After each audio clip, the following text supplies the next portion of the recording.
When I was testing to become a cop, I quickly learned a common question, one that would pop up routinely throughout my career, through any officer's career. Why do you want to be a cop?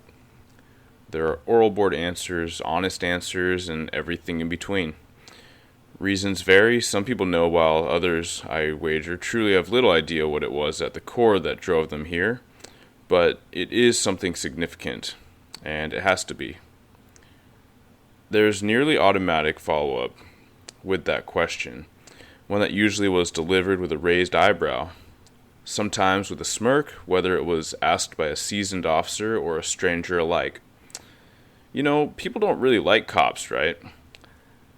In any way, this was a challenge, a method to weigh how serious you really were. For you have to look within and ask yourself sternly if you're ready. For you have to provide a response that was self-assured and unwavering. Bad guys don't like cops. Good guys don't like them either. On a good day, you're the annoying reason why they were late to work after getting stopped for speeding. On a bad day, you're a jerk, impatient, a lazy, corrupt cog in a broken governmental machine, a bigot, part of the problem, or simply the problem. The third thing they say is sometimes phrased as a question, but it's really meant as a statement. Why don't you want to be a firefighter instead? Even with a question mark, you know it's a statement. Why don't you be a firefighter instead? I was asked a lot back when I started. That continued on and asked of me and others within earshot, within the station or in public. I asked it of all new applicants and recruits that came along, as a peer, as a field training officer, and as a supervisor. I still do. The question is very much alive, but it is different. Instead of the raised eyebrow, instead of the smirk, the brows are relaxed. They've fallen. The smirk isn't there at all. The gaze is concerned. It's curious for the response. Usually there's a pause, sometimes a sigh. Why do you want to be a cop? The other questions still follow, but again, they're asked differently. They're told, not in a dismissive way, but in a way an elder would counsel the youth. You know, people don't like cops, right? It's said as a warning. It's said with sorrow. It's said as an invitation to back away, to back down. Times are hard for police, hard for the community.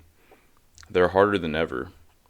Many colleagues who have been through the 70s and 80s would even agree, but it's hard times where you develop your mettle. Hard times make strong individuals, and here we are in a time when we've needed more than ever very strong individuals. I look at articles from across the nation, and I look at emails from my department. People have been leaving in record numbers, and I don't blame them. I don't judge them.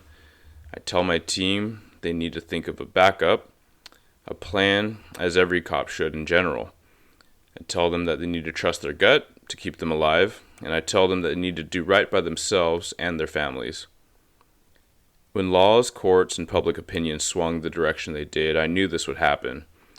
I'm not claiming any type of profound insight. Everyone saw it coming. Cops will be charged. Cops will be sued. Cops will be scared. Cops will be sensible. Cops will be responsible. And they will leave. People, both cops and civilians, will get hurt, killed, due to slow response, lack of response, hesitation. Bad guys will get away. They'll get emboldened. They'll take, and they'll hurt. It might take police departments to crumble for communities to suffer, for the outcry to grow enough to swing back.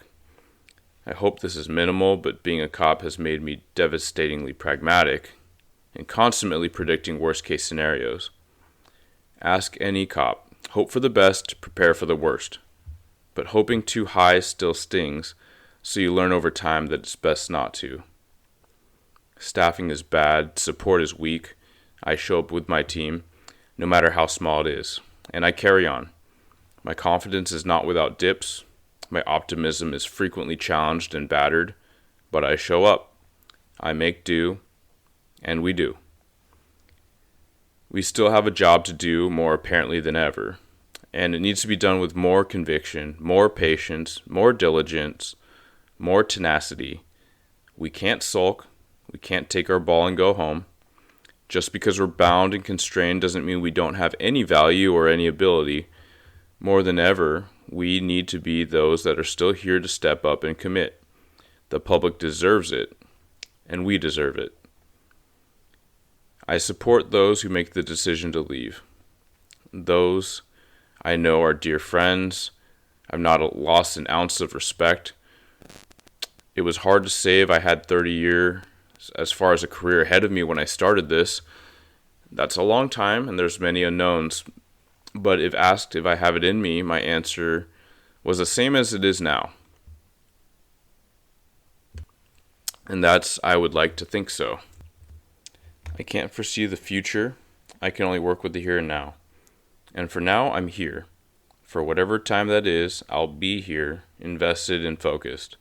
I won't stew, focused on the impossible dream of things just getting better. Wishing upon a star. Whining about what could, should, would be. That's a fool's errand, and it is a nightmare. I will do what I can, and the others who stay with me will do the same. As Shakespeare wrote in Henry V, "We few, we happy few, we band of brothers, shall be my brother." Take care, brothers and sisters. Take care of yourselves and each other. We have each other. The world isn't against us. We have purpose, and we'll be here.